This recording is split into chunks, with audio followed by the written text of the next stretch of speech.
Whee! Off he goes. So you join me here today on a gloriously sunny day, middle of summer, on one of my favourite venues, Larford Lakes. So it's a warm day and there's a lot of fish in the shallow water, in the margins, enjoying the sunshine, and we're targeting them today on really simple tactics on a method feeder. Real close quarter stuff in the shallow water, really simple tactics. I'm going to run you through the tackle, the bait, how we're going to approach the day, how we're going to cast, fishing really close in, and hopefully we get a few more of these.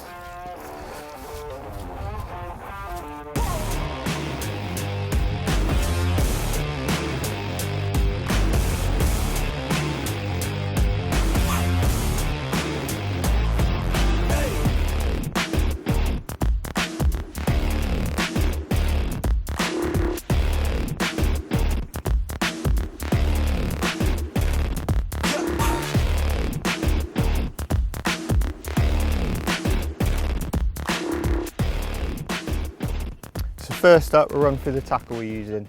We're fishing really close in, close quarters today, so we only need a 10-foot rod.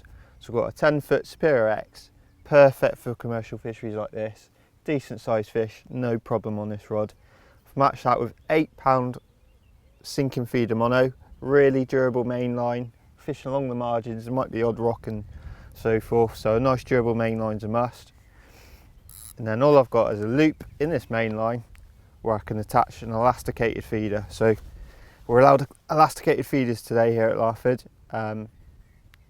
Obviously on some commercial fisheries it's not allowed, but here we are fortunately.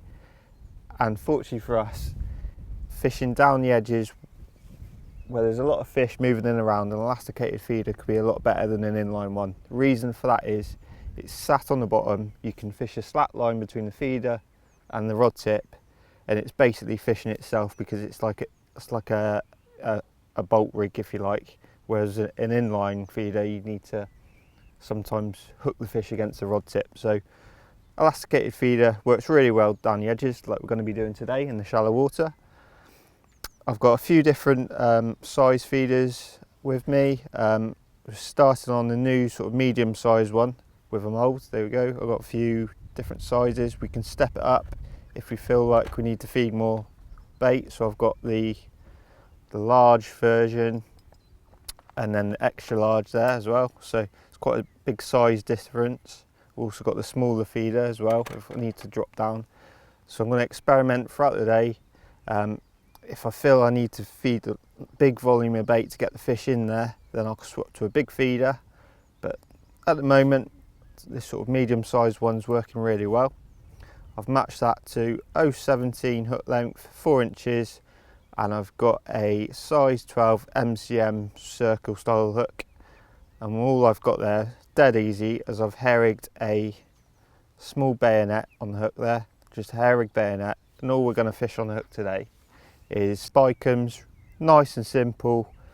Just keeps it really simple. We're only pleasure fishing today, but spikums offer a great hook bait for the method feeder. We've got a few different options there, a few different flavours and colours, so it's worth experimenting, and you'll find that one particular colour or flavour can work really well on the day. So at the minute we've swapped between Power Scopex and the white pineapple and coconut ones, and they're both working really well. I've also got the pink Korean squid and the yellow banoffee, so plenty of options there that we can play around with during the day to see what's best.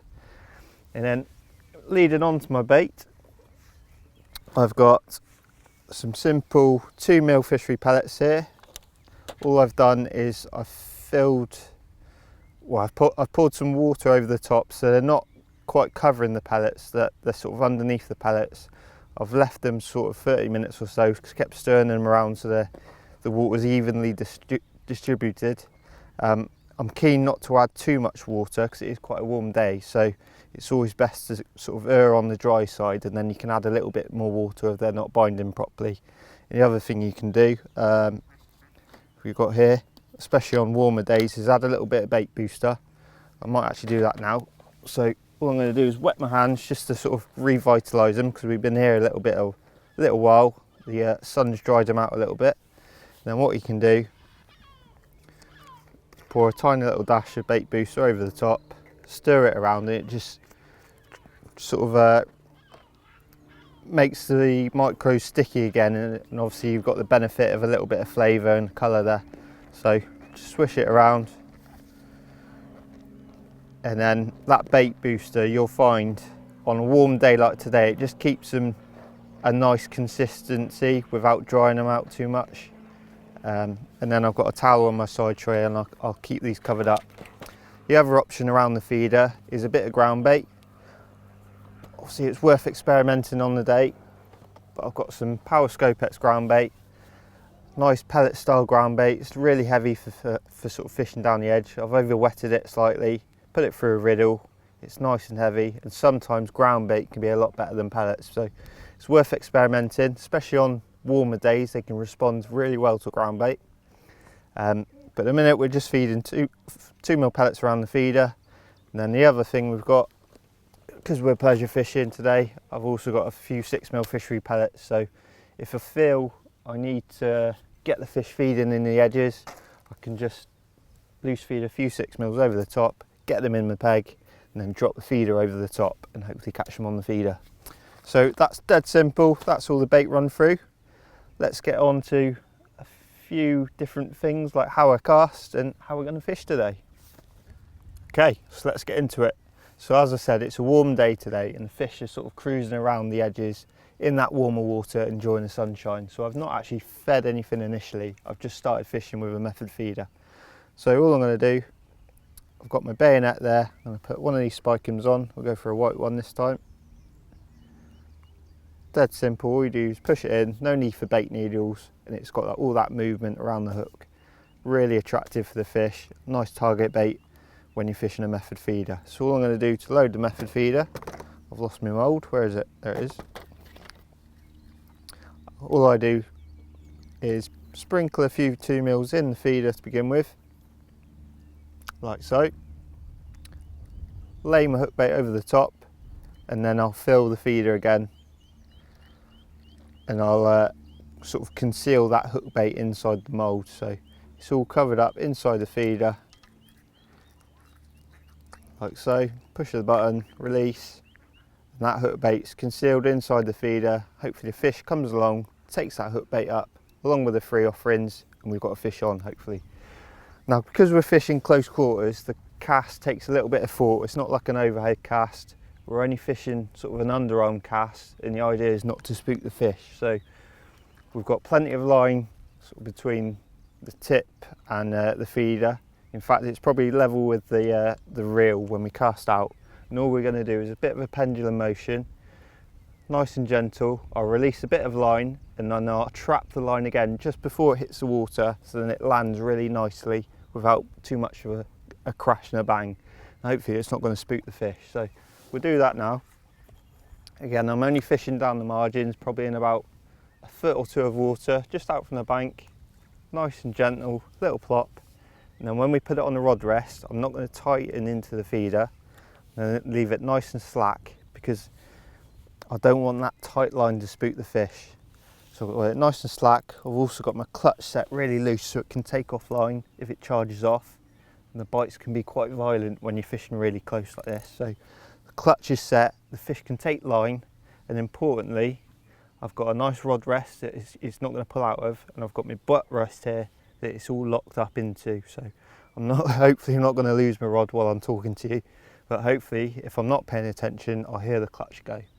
So again, it's not tightened into the feeder.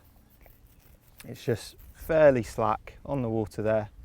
I can pay attention to the line. If it sort of tightens like so and then drops again, that's fish rubbing against the line and in my swim, so that's a good sign.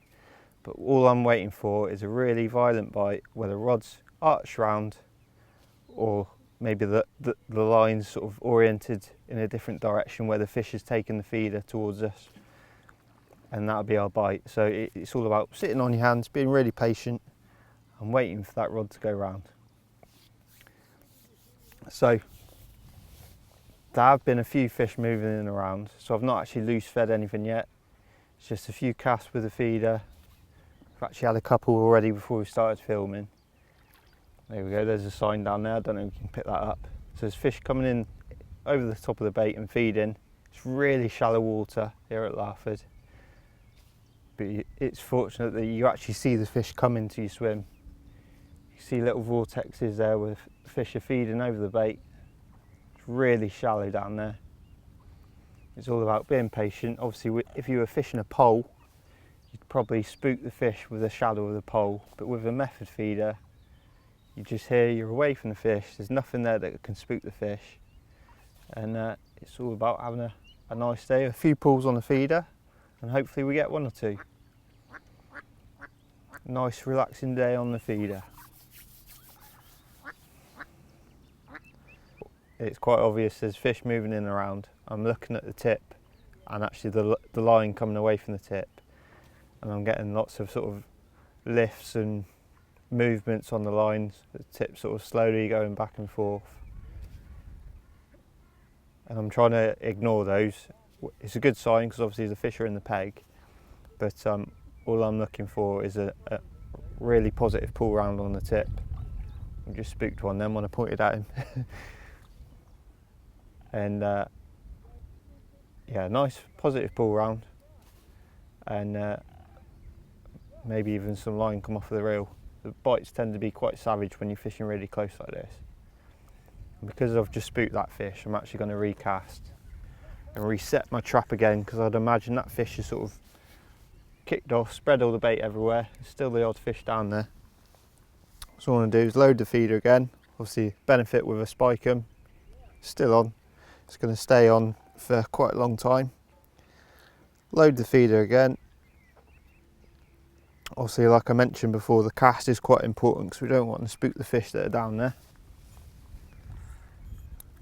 Just nice and gentle, underarm, cushion it before it hits the water. And then importantly, I'm not going to move that feeder. I'm going to keep it nice and slack. Gently sort of tighten into it, but not sort of tight to the feeder like you would be with an inline feeder. Just plenty of slack line. Make sure my clutch is set so I don't lose my rod. And we're set fishing again.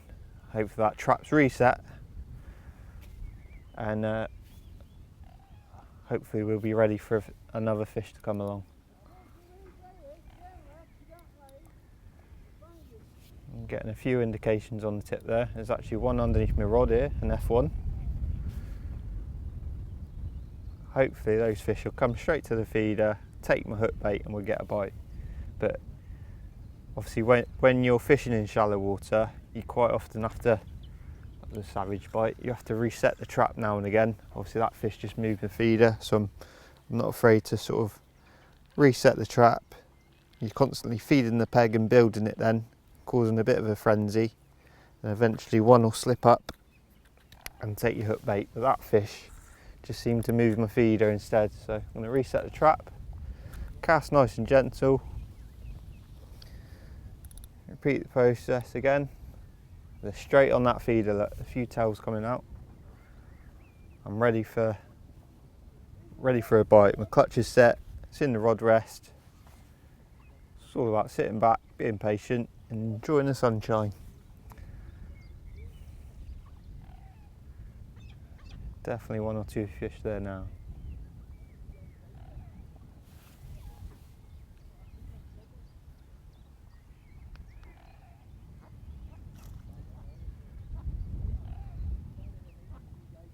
You can also play around with the feeder size, like I said before. And I think when there's a lot of fish in the peg, a bigger feeder can sometimes be a lot more effective, because it doesn't sort of necessarily matter if they nudge the feeder too much, because you've always got that bait around that hook bait, and you can be a little bit more patient, I think, with a bigger feeder sometimes.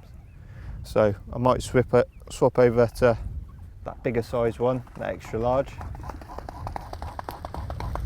For the minute we'll stick with the medium, see what happens, and hopefully we get one or two.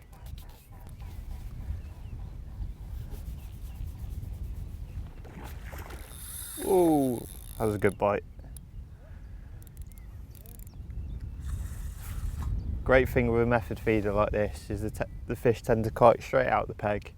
Obviously it made a bit of a splash there, probably spooked the others, but normally they kite straight out the peg without spooking the others. This one's actually a big F1. Off that initial charge, he's given up. Lovely chunky fish, that one.